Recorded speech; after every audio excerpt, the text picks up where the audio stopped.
Alasan pembagian tadi ya, karena pembagian strata akan membuat error menjadi semakin kecil, kemudian biaya observasi dapat lebih diperkecil dengan stratifikasi, kemudian informasi yang diperoleh dapat lebih banyak, maksudnya adalah informasi di dalam grup strata. Jadi karena dikelompok-kelompokkan, maka kita bisa lebih detail melakukan pengamatan untuk setiap strata. Kemudian antar strata heterogen dalam strata homogen. Ini ciri khas stratified random blending. Jadi kalau kita seringkali dihadapkan bahwa kalau kawasan penelitian itu sangat luas, mesti berbeda-beda antara kondisi wilayah yang satu dengan wilayah yang lain, bahkan dalam kawasan yang kita teliti. Maka sebaiknya dikelompok-kelompokkan. Misalnya kalau tadi misalnya bisa dikelompokkan menjadi dataran rendah, dataran sedang, dataran tinggi. Ya, tidak disamakan semuanya. Karena tanaman yang ditanam di dataran rendah tentu saja berbeda performanya dengan tanaman yang ditanam di dataran sedang dengan di atas. Nah, kalau variasi antar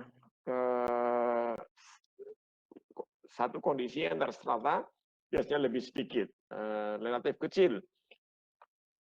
Di dalam variasi di dalam dataran rendah kecil, variasi sesama dataran sedang lebih kecil, variasi sesama dataran tinggi juga masih kecil.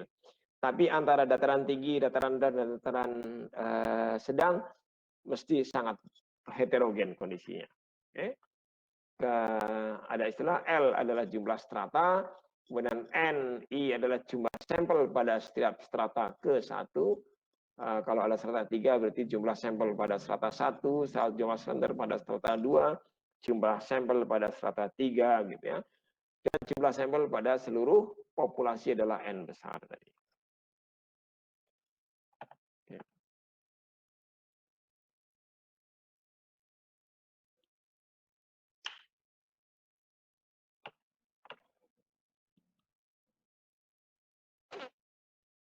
Oke. Kemudian yang untuk certified random sampling, ya, populasi tidak homogen dan bertingkat karakteristiknya tadi sudah sampaikan. Pengelompokan berdasarkan strata, tapi kalau di dalam satu strata mesti homogen. Strata yang satu homogen, strata 2 homogen, strata 3 homogen, tapi antara strata 2, 3 stratanya mesti kondisinya heterogen. Rata-rata populasi, bagaimana menghitung rata-rata populasi?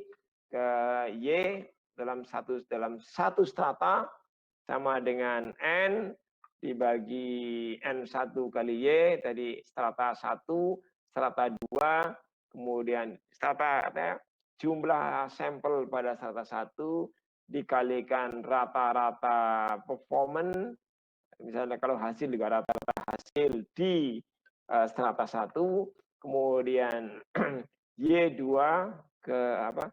di strata 2 datanya adalah jumlah sampel pada strata 2 berapa, kemudian Y2 adalah performance atau hasil pada Y2 kali, dan seterusnya tergantung jumlah stratanya. Kalau stratanya 3 berarti hanya 1, 2, dan 3. Ini kalau dijadikan rumus sama dengan 1 per N ya, kali jumlah N, disederhanakan seperti ini. Ini adalah kalau saya harus menghitung estimasi rata-rata populasi dari total populasi. Ya. Berapa rata-rata hasil? Kita lihat dari rata-rata di strata 1, rata-rata di strata 2, rata-rata di strata 3, rata-rata di strata N, di total semua, kemudian dibagi jumlah sampel totalnya. N ini mestinya N1 tambah N2 ditambah N3 tambah 9 dan sebagainya, ketemu Y strata. Nah, berapa tingkat kesalahannya atau P-nya kesalahannya adalah cara menghitungnya ini. Tingkat kesalahan dari nilai rata-rata yang diperoleh ini berapa? Ini cara menghitungnya. Ya. Oke. Kemudian untuk estimasi jumlah total populasi, R sama dengan N kali Y rata-rata dibagi N. Gitu. N tadi N. Oke, kemudian batas kesalahan, estimasi ke sama. Standar deviasi rata-rata ini adalah standar deviasi rata-rata. Kalau di sini belum ada standar deviasi, ini adalah standar deviasi. Estimasi jumlah sampel bisa kita hitung juga. Oke.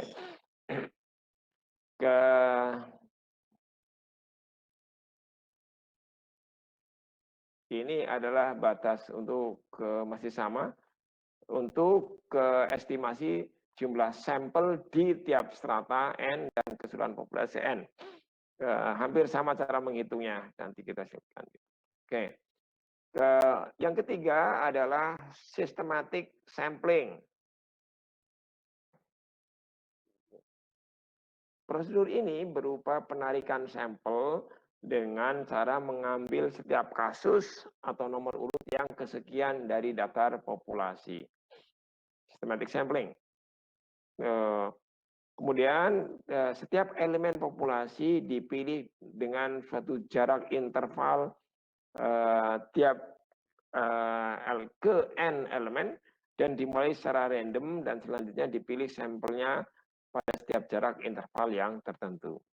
Jarak interval ditentukan angka pembagi 5, 6, atau 10. Nanti kita lihat.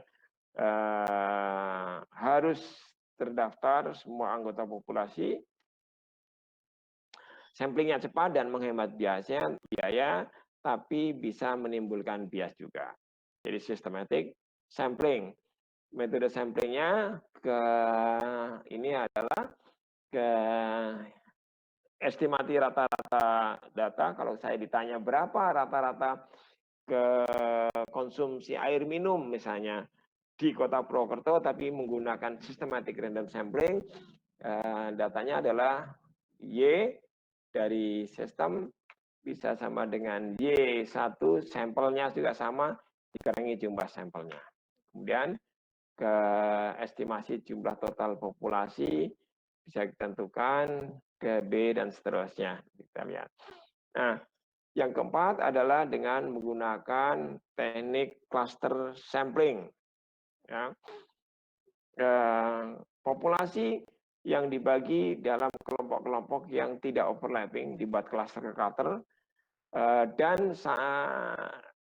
di sampling dilakukan kepada masing-masing kelompok. Sebenarnya hampir sama nih antara certified, kemudian systematic, kemudian juga cluster sampling, hampir sama. Cuma karakteristik dari grupnya aja yang berbeda. Jadi populasinya tidak homogen, anggotanya sama karakteristiknya, dikelompokkan dalam satu kelompok. Kemudian antar kelompok relatif sama karakteristiknya, namun di dalam kelompok heterogen. Oke.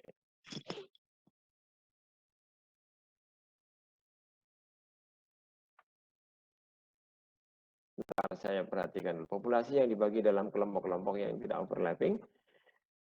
Oke, dan sampling dilakukan pada masing-masing kelompok. Populasi tidak homogen, oke, ke anggota yang sama.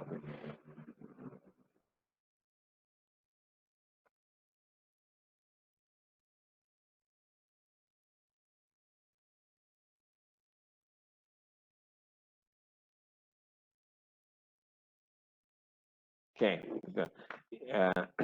ini ada mungkin harus dipahami bahwa setelah dikelompok-kelompokkan, yang ini setelah dikelompokkan, karena populasinya tidak homogen, maka dikelompok-kelompokkan. Tapi dalam yang mungkin agak rancu di sini, kalimat ini, bahwa di dalam kelompok, di dalam itu kondisinya sama, tapi antar kelompok itu lebih tidak heterogen. Sebentar, saya koreksi dulu. Oke, saya ambilkan beberapa.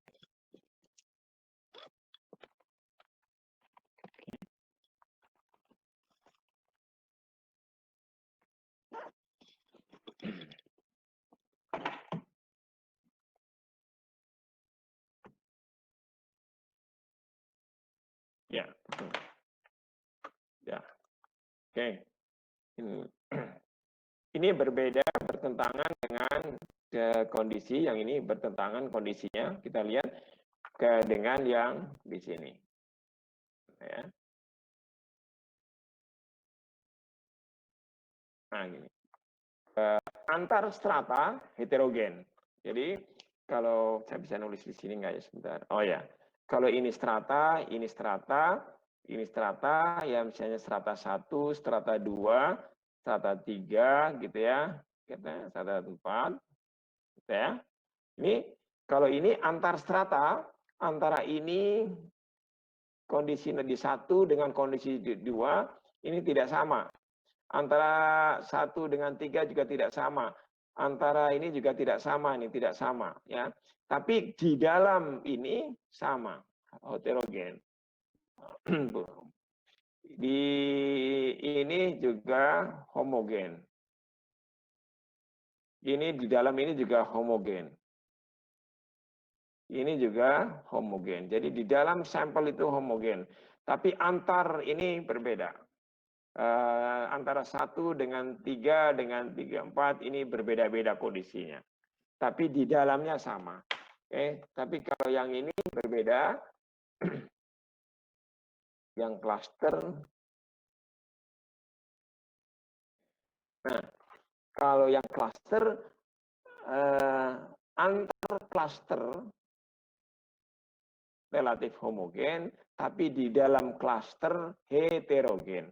Jadi di dalam klaster itu dikelompok-kelompokkan, gitu ya. Ini juga dikelompok-kelompokkan, gitu ya. Jadi antara 1 dan 2 kurang lebihnya sama, tapi di dalam ini heterogen. Nah, di dalam ini berbeda-beda kondisinya. Ini dalam ini kondisinya berbeda-beda, tidak sama antara satu itu. Jadi kalau ada sampel besar, ya, kemudian mengambil sampel dulu, dibuat sampel sedemikian rupa sehingga ke antara setiap kelompok ini antara 1 dengan ini kurang lebihnya sama,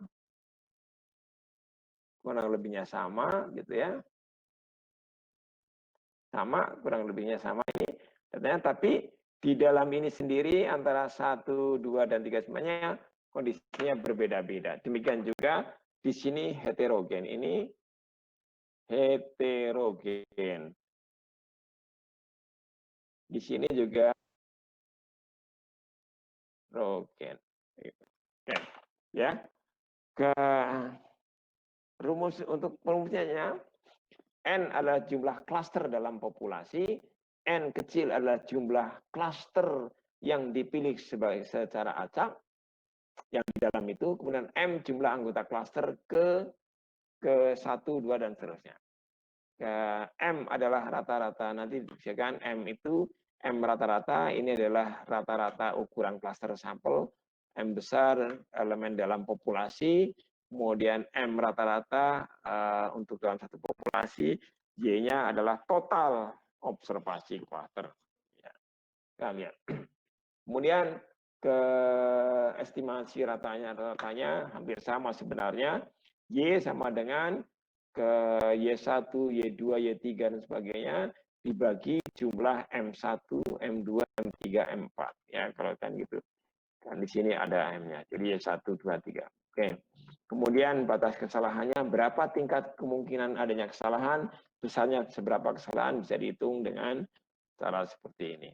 Kita tahu N-nya, kita tahu N kecilnya, M-nya juga sudah dihitung, kita bisa menghitung. Ada Y-nya juga harus ketemu.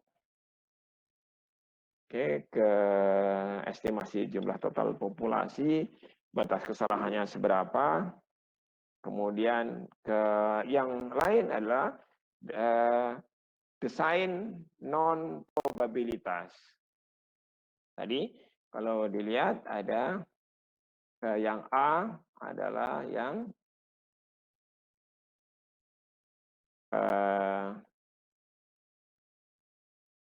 desain ke longitudinal, desain probabilitas, kemudian ini yang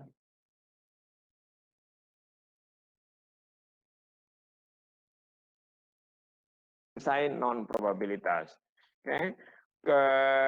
Untuk yang ini survei yang seperti ini tidak menggunakan formula statistik, tetapi menggunakan teknik yang dianggap sesuai dengan tujuan penelitian.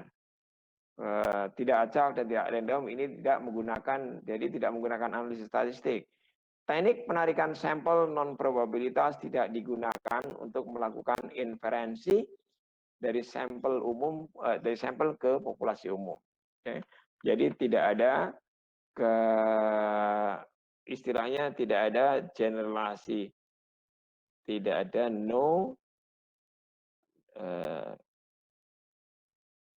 generalisasi, tidak ada generalisasi. Oke, yang ini juga ini tidak acak nih. Karena disesuaikan dengan tujuan datanya sudah dipilih. Untuk non-random sampling ada purposive sampling atau judgmental sampling. Ya, penarikan sampel secara purposive itu purpose itu tujuan. Jadi sampel dipilih berdasarkan kriteria dari tujuan penelitian. Adalah merupakan cara penarikan sampel yang dilakukan memilih subjek berdasarkan kriteria spesifik yang telah ditetapkan peneliti. Jadi sampelnya nggak sembarangan, tapi ada kriterianya yang telah ditentukan. Ya. Berdasarkan ciri atau sifat populasi yang sudah diketahui sebelumnya. Misalnya pendidikannya, tidak semua orang ditanya, tapi yang pendidikannya SD misalnya, dan yang pendidikannya ke SMP atau pendidikannya SMP saja, atau yang pendidikannya sarjana ada yang akan menjadi sampel misalnya, karena ini menyangkut pengetahuan tertentu misalnya. Jadi ada purposive samplingnya, samplingnya tidak sembarangan, tapi ditentukan berdasarkan tujuan dan juga ciri khas populasi yang diinginkan. Kemudian juga dilakukan pelaksanaan pengambilan sampel yang menggunakan teknik ini. Mula-mula peneliti harus mengidentifikasi semua karakteristik populasi maupun dengan cara lain dalam mempelajari populasi beragam lingkungan. Jadi untuk bisa menentukan calon responden atau calon sampel, maka peneliti harus tahu dulu kondisi populasi keseluruhan apa. Misalnya dari pendidikan, kalau saya ingin memilih calon responden saya adalah petani yang ke lulusan SMA atau lebih tinggi, saya harus pastikan dulu di populasi di kecamatan itu memang ada petani yang lulusan SMA atau lebih tinggi. Jadi artinya saya harus tahu kondisi populasi dulu. Jangan-jangan di situ petaninya hanya ada SMP sama SD, ya, maka tujuan tidak tercapai. Tujuan purposifnya yang saya akan rencananya pokoknya responden saya harus sarjana atau pokoknya responden saya harus lulusan SMA, tidak akan tercapai karena saya menentukan populasi tidak melihat populasinya dulu. Di situ seperti apa pendidikannya gitu ya. Setelah itu barulah peneliti menetapkan berdasarkan pertimbangannya sebagai sebagian dari anggota populasi menjadi sampel penelitian. Jadi kalau saya ingin mengelompokkan atau memilih berdasarkan pendidikan, saya harus tahu dulu pendidikan petani di populasi suatu kecamatan atau suatu kabupaten, pendidikan petaninya apa aja gitu ya. Ini maksudnya yang ini. Harus mengidentifikasi karakteristik populasi. Jadi teknik pengambilan sampel dengan purposive sampling berdasarkan pada pertimbangan pribadi peneliti. Ya, penelitinya harus punya pengetahuan yang cukup. Ini mau ngapain nih, kan gitu. Dan yang tahu peneliti. Kemudian snowball sampling, penarikan sampel secara dengan teori bola salju. Bola salju itu semakin kecil, semakin besar, besar. Kalau tadinya kecil, kalau digelundungkan dia akan besar. Gitu ya, efek bola salju. Proses pengambilan sampel dengan cara sambung menyambung informasi dari satu ke unit lain sehingga menjadi satu kesatuan unit yang banyak. Dilakukan pengamatan ini dulu, kemudian menemukan data lagi, terus tanya lagi, tanya dan seterusnya gitu. Penarikan sampel pola ini dilakukan dengan menentukan sampel pertama. Kita harus lakukan sampel pertama dulu, kemudian setelah mendapat informasi, saya baru menentukan sampel kedua. Ya. Setelah mendapat informasi sampel kedua, saya tertarik pada sesuatu, saya menentukan sampel berikutnya lagi. Ini yang namanya snowball sampling. Jadi saya tidak langsung bisa melakukan itu, tapi saya melakukan penelitian ini dulu, berdasarkan pendidikan, kemudian saya memilih kelompok pendidikan tertentu. Setelah menentukan kelompok pendidikan tertentu, saya menentukan penghasilan. Maka kemudian bisa memilih sampel berdasarkan kelompok penghasilan. Dan seterusnya bisa berlanjut. Sampel berikutnya ditentukan berdasarkan informasi dari sampel pertama, sampel ketiga ditentukan berdasarkan informasi dari sampel kedua, dan seterusnya sampai sampel itu lama-lama semakin besar, seolah-olah seperti tadi bola salju yang melinding. Bola salju itu kalau yang tadinya kecil, kalau digelindingkan dia akan mengambil salju berikutnya, sehingga lama-lama bisa besar.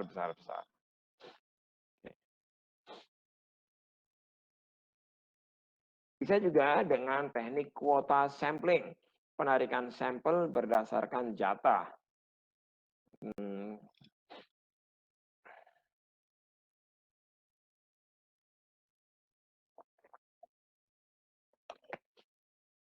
Teknik sampling ini dilakukan dengan cara pertama menetapkan berapa besar jumlah sampel yang diperlukan. Kemudian biasanya yang dijadikan sampel penelitian adalah subjek yang sudah ditemui sehingga memudahkan pula proses pengumpulan datanya. Kemudian menetapkan banyaknya jatah atau kuota. Jatah atau kuota itulah yang kemudian dijadikan dasar untuk mengambil unit sampel yang diperlukan. Anggota populasi manapun yang akan diambil tidak menjadi masalah. Yang penting jumlah kuota yang sudah ditetapkan dapat dipenuhi. Jadi sebentar saya dengan gitu ya. Teknik sampling ini dilakukan dengan cara menetapkan berapa besarnya jumlah sampel yang akan diperlukan. Kemudian sampel penelitian adalah subjek yang mudah diketemui sehingga mudah pula proses pengumpulan datanya. Jadi kita memastikan dulu tahu populasinya, misalnya berdasarkan pendidikannya atau penghasilannya atau karakteristik lain, kemudian kita ambil dulu secara sampel. Nah, kemudian dari situ kita bisa menetapkan berapa sampel yang pas untuk agar mewakili populasi atau agar populasi terwakili dari pada sampel yang kita ambil.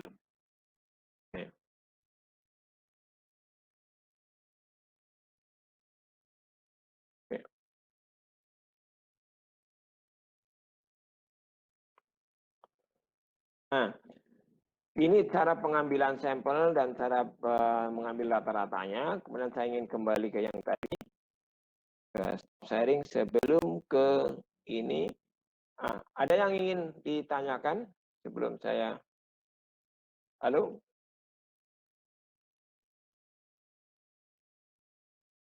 Masih mengikuti dari yang saya sampaikan? Masih, Pak. Baik, gitu ya. Masih, Pak. Di sini nggak banyak hitung-hitungannya, nggak pakai hitung-hitungan. Nanti kalau saya hitung hitungannya nanti saya siapkan di LDRU ya, gitu. Karena waktu paparan pendek. Nanti jadi yang untuk belajar sendiri yang pakai hitung-hitungan. Baik, kemudian saya lanjutkan dulu ya. Ke waktunya tinggal sedikit. Kita sampai jam berapa? Jam 3 ya?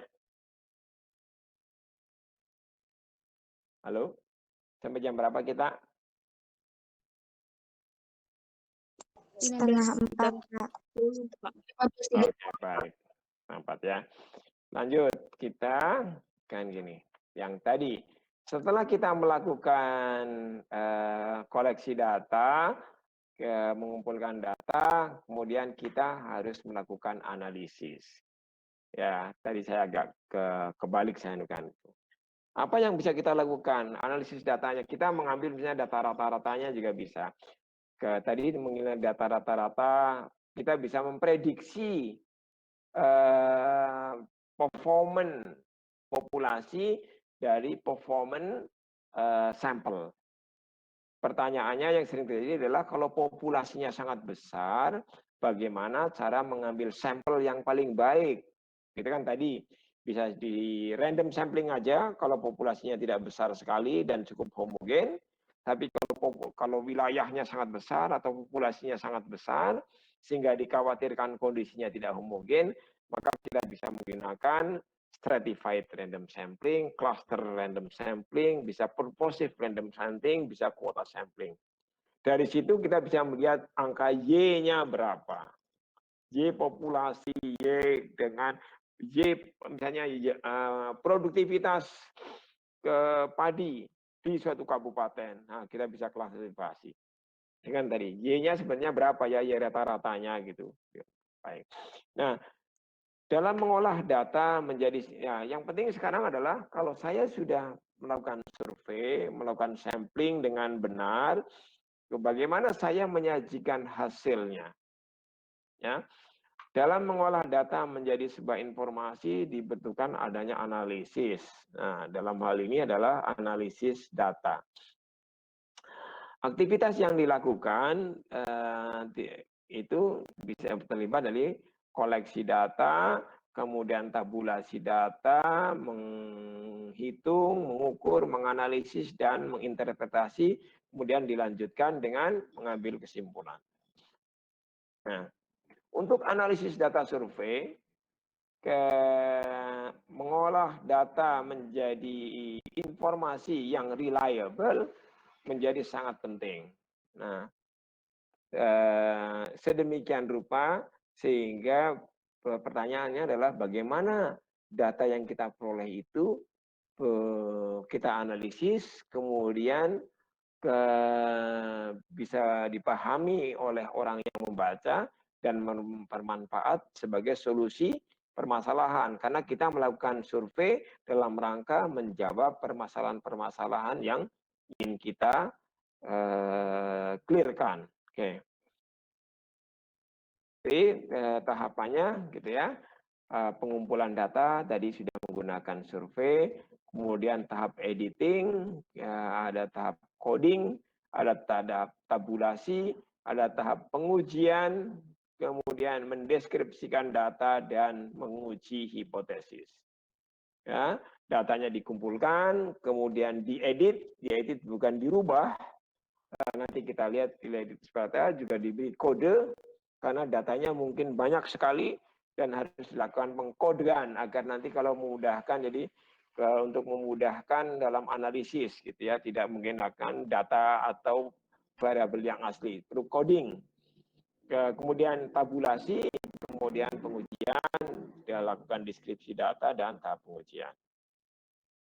Oke, teknik analisis dalam data dalam penelitian survei itu bisa teknik analisis data secara deskriptif, kita menjelaskan secara deskriptif ini yang paling mudah, hanya berdasarkan rata-rata, mengatakan penduduknya rata-rata beragama Islam, penduduknya rata-rata beragama Nasrani, penghasilannya sekian, pendidikannya sekian, rata-rata mereka respon terhadap teknologi masuk dan seterusnya. Deskriptif sekali.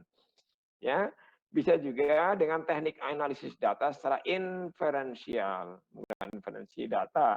Ya, kemudian analisisnya bisa analisis univariate. Apa itu analisis univariate? Adalah analisis yang dilakukan terhadap sebuah variabel. Misalnya penelitian analisis univariate adalah analisa yang dilakukan untuk menganalisis setiap variabel dari hasil suatu hasil penelitian. Variabelnya macam-macam tergantung yang diukur apa. Tapi bisa macam-macam. Oke.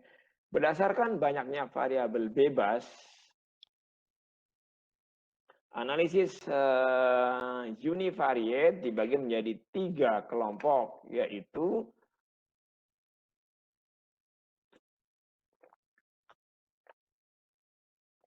analisis variansi atau analisis varians univariate satu jalan atau one way, ya, analysis of variant univariate one way univariate variant analysis bisa two way atau 2 jalan analisis variansi univariate atau three way univariate analysis of variant, ya, bisa seperti itu.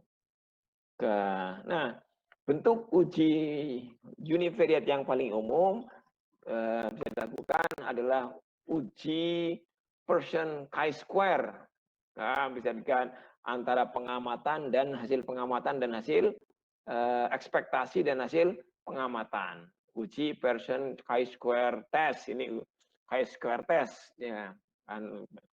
Di statistik Anda sudah belajar uji chi-square test. Jadi expected observasi ya, angka expected antara harapan dengan hasil observasi. Kemudian dilihat tabel X-nya, tabelnya. Kemudian bisa juga menggunakan uji T ke ada beda nyata atau tidak dengan melihat tabel data T-nya, atau analisis varian menggunakan tabel F ya, atau analisis korelasi apakah suatu variabel berkorelasi dengan variabel lain atau tidak menggunakan koefisien per korelasi persen ini, atau uji log rank ya, log rank dilaporkan sebagai X kuadrat, logarithmic rank akan seperti apa dia kan gitu ya. Ke analisis bivariat, kalau tadi univariate, ada juga analisis bivariat. Analisis bivariat adalah melakukan analisis statistik untuk mengetahui keterkaitan dua variabel. Kalau tadi univariate hanya satu variabel, ini keterkaitan dua variabel. Berarti ada analisis multivariate, analisis yang melibatkan banyak variabel. Ya, kalau hanya satu variabel tadi bisa dengan Pearson chi-square test, bisa uji T, ANOVA atau analisis varian, bisa korelasi atau logarithmic rank. Kalau bivariate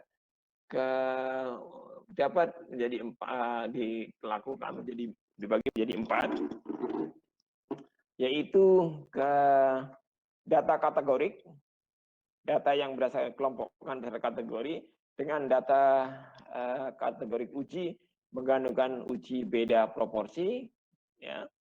Data kategorik dengan data numerik diuji dengan menggunakan UD beda rata-rata, ya, LSD dan sebagainya.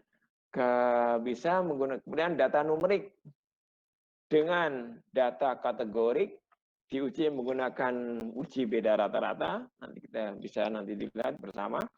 Kemudian data numerik dengan data numerik diuji menggunakan uji korelasi. Jadi karena ini bivariat, ya, berarti ada dua variabel. Kalau variabel yang satu adalah data kategori, yang satunya dari data kategori, ya, level misalnya, maka bisa diuji dengan beda proporsi. Kalau yang satu data kategori, tapi yang satunya lagi data numerik, bisa menggunakan uji beda rata-rata. Yang satu lagi data numerik, yang satunya data kategori, kebalikannya juga uji beda rata. Tapi kalau dua-duanya data numerik, bisa menggunakan uji korelasi angkanya. Berkorelasi enggak antara dan sebagainya gitu ya. Nah, kemudian penyajian datanya bagaimana? Merupakan salah satu kegiatan dalam pembuatan laporan hasil penelitian.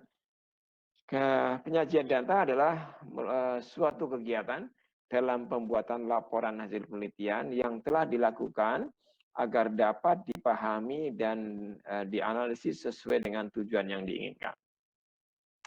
Data yang disajikan harus sederhana, jelas, dan mudah dibaca. Bagaimana cara menyajikan data penelitian survei? Penyajian data bisa disajikan dalam bentuk tulisan, ya, atau dalam bentuk tabel. Teks disajikan secara notatif, bisa juga dalam bentuk tabel kalau itu angka-angka kualitatif. Oke. Kemudian kita juga bisa melakukan analisis data untuk hasil survei dengan dua metode. Ya, bisa menggunakan aplikasi SPSS, statistical package, ya, untuk analisis. Kemudian juga bisa menggunakan aplikasi Excel. Kalau kita yang sederhana korelasi bisa pakai Excel, bisa pakai SS. Oke. Kesimpulannya, analisis data survei adalah upaya untuk atau cara untuk mengolah data menjadi informasi sehingga karakteristik data tersebut bisa dipahami dan bermanfaat untuk solusi permasalahan. Selanjutnya, prinsip analisis data yaitu terdiri dari tahap pengumpulan data, editing, coding, ke tabulasi data, ke pengujian deskripsi data, tahap pengujian hipotesis, kemudian ada dua jenis analisis data dalam penelitian, yaitu teknik analisis data secara deskriptif atau secara inferensial.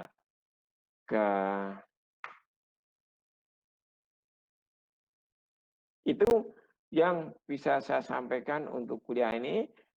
Belum lengkap sekali, nanti akan bisa saya uraikan karena waktunya tidak mungkin semua saya jelaskan detailnya seperti apa. Tapi yang ingin kami kenalkan melalui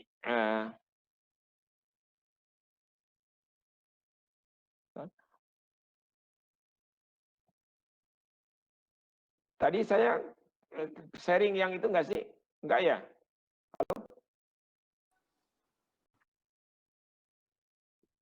Tidak, tadi nggak ke sharing, Pak.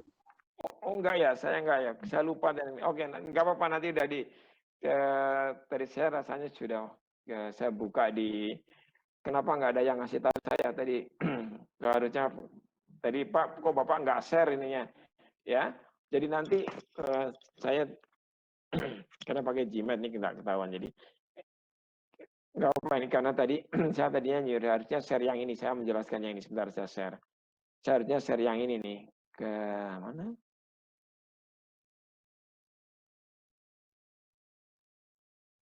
Saya share yang ini tadi sebenarnya. Saya share yang ini tadi ya. Oke, nggak apa-apa tadi. Ke univariate, ke saya tadi nunjuk kok. Kok ini rasanya loh kok nggak ada dan ke ini nanti bisa dibaca, nggak apa-apa, bisa dibaca di ini hanya teori saja, belum ada hitung-hitungannya. Yang penting Anda semua tahu bahwa penelitian itu tidak harus selalu dengan menggunakan eksperimen, walaupun di agroteknologi khususnya nanti kita akan lebih banyak menggunakan eksperimen. Namun pada kejadian tertentu kita ada beberapa mahasiswa yang juga melakukan penelitian survei tapi kuantitatif. Ya, misalnya data karakteristik sebentar. Misalnya tentang karakteristik ke tanah di berbagai lokasi. Misalnya mahasiswa yang tertarik pada apa namanya kajian ilmu tanah, biasanya nanti ada juga yang penelitian survei, tapi mengambil data, ya tidak wawancara dengan mengukur dan sebagainya, nanti dianalisis pakai ANOVA, tapi jadi tidak melakukan perancangan, tapi dengan mengumpulkan data dengan sampling, datanya di sampling di lokasi, kemudian diukur, di tabulasi, kemudian di ANOVA. Datanya sama persis, tapi yang penting adalah misalnya saya pun bisa menggunakan itu sebentar. Ya, misalnya kalau saya menggunakan ada kemiringan gitu ya. Ini ada lokasi 1, lokasi 2 misalnya. Ini dataran tinggi. Ini dataran rendah.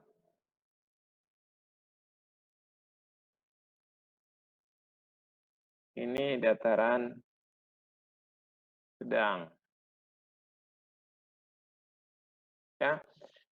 Ini adalah lokasi 1 dataran tinggi, kemudian lokasi 2 dataran sedang, lokasi 3 dataran rendah. Ini hampir seperti penelitian eksperimen, tapi kita tidak menanam, kita tidak memberi pupuk, tanaman yang ada sudah ada di sini, misalnya tanamannya sudah ada dari sananya, gitu ya. Jadi kita tidak melakukan misalnya kebun teh misalnya, kita tidak melakukan kebun kelapa, kita melakukan penelitian tanaman tahunan, tidak menanam, ya kita lihat produksinya saja. Di sini juga demikian, ada jadi kebun yang sudah ada kebun karet misalnya, tidak mungkin kita melakukan pemupukannya, kita hanya mengambil data dari yang ada. Nah, mengambil data ini boleh dikelompokkan, jadi karena tidak bisa dikelompokkan menggunakan RAL atau apa, maka kita menggunakan pengelompokan. Oh ya, pengelompokan berdasarkan kelompok tinggi. Nah, misalnya ini adalah stratified. Nah, berdasarkan sampling, random sampling. Ya, sampling. Maka di daerah yang di daerah ini kita anggap ini menjadi homogen, kondisinya homogen 1, kemudian ini homogen 2, ini adalah homogen, kondisi homogen 3. Nah, data yang kita ambil di sini, jadi ini hampir seperti kayak pengelompokan ke rancangan acak kelompok, tapi ke survei. Kita ngambil data, kita dan sebagainya. Jadi tidak banyak bedanya. Jadi ini data yang seperti ini juga bisa dianalisis dengan ANOVA. Nah, atau analisis dengan cara yang lain, atau analisis yang lain. Kalau akan menggunakan deskriptif juga bisa. Biasanya kalau yang kita di agroteknologi, kita tetap menggunakan analisis ANOVA, tapi datanya data diambil dari dengan cara membuat stratifikasi yang seperti ini. Kondisinya sangat beragam, antara di yang satu ini semuanya secara ini adalah heterogen, ya, tapi dalam saya ini homogen, dalam kelompok yang satu homogen, dan ini juga ini homogen, ini homogen, ini homogen, sehingga seperti blok 1, blok 2, blok 3, tapi kita tidak mengatakan blok, ini strata 1, 2, 3 yang dipilih, kemudian kita mengambil sampel, ya, tidak menanam, tidak memupuk, tapi mengambil sampel, mengukur gitu ya, mengukur curah hujan dan sebagainya gitu. Nah, ini yang bisa saya sampaikan. Jadi dalam agroteknologi pun juga ada penelitian survei. Yang sangat penting adalah bagaimana kita memastikan bahwa stratified-nya, pengelompokannya itu betul. Jangan sampai setelah di stratified tapi di sini heterogen, ini juga tidak heterogen, dan ini juga tidak homogen, ini tidak homogen gitu ya, dan seterusnya. Baik.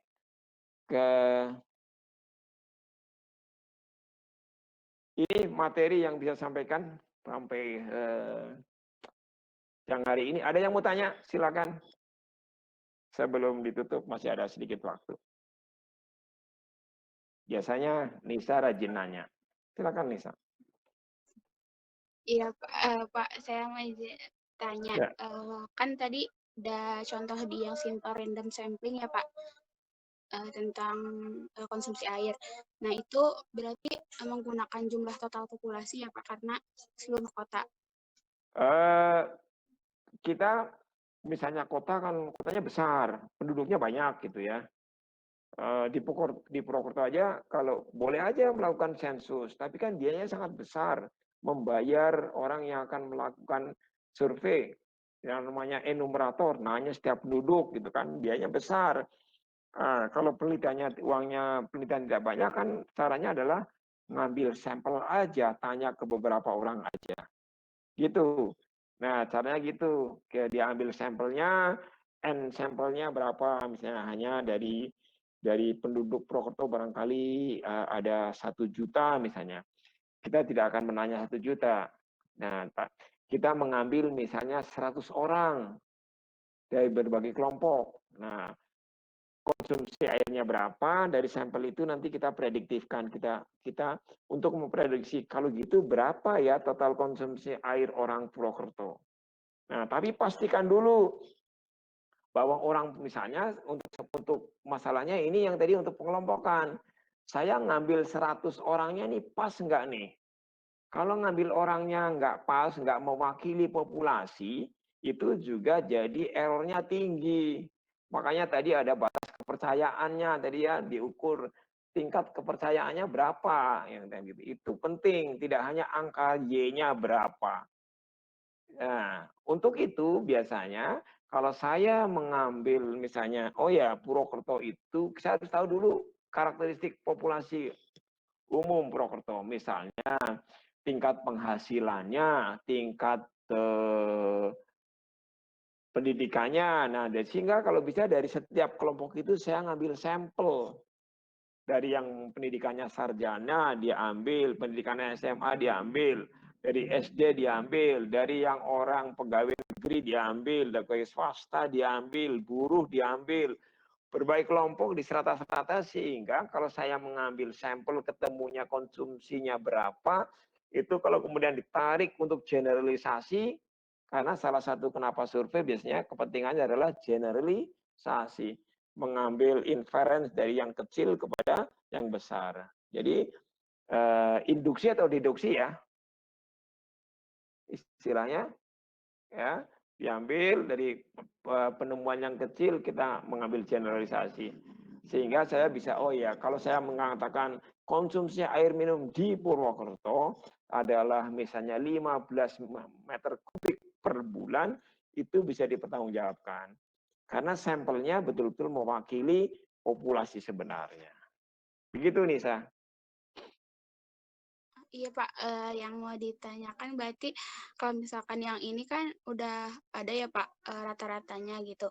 Nah, kalau misalkan untuk menghitung di sini ditanyakannya berapa konsumsi air per hari keluarga di kota A, berarti itu menggunakan rumus jumlah total populasi atau proporsi? Nah, itu Pak Total yang belum. oh ya total populasi. Oh iya Pak. Kalau Iya. proporsi itu maksudnya bagaimana ya Pak? Proporsi itu ya ke apa ya kayak sebagian lah perwakilan lah yang perwakilan itu ya persentase sebagian besar proporsional gitu kan gitu. Ya, baik Pak. Terima kasih. Ya. Itu kalau yang analisis sederhana hanya rata-rata gitu. Tadi kalau yang agrotek biasanya kalau ini kan ya lebih ke yang tadi saya hampir seperti eksperimen tapi datanya ngambil dari yang sudah ada. Jadi tetap juga kayak blocking dengan stratify dan sebagainya yang diukur banyak. Gitu. Yang lain sudah mau libur panjang sehingga kayaknya sudah ingin istirahat ya. Ini kuliah sampai terakhir kapan? Minggu depan masih ada kuliah? Masih, Pak. Masih kuliah ya? Masih, Pak. Masih. Tinggal sekali lagi? Dua kali. 2 kali. Yang libur mau diganti nggak? Atau nggak usah? Ya, libur nanti saya kasih materi, kemudian Anda absen aja ya. Baik, Pak. Ya, jadi tidak usah diganti kuliah, tapi di LD2 ada materinya dan Anda nanti klik gitu.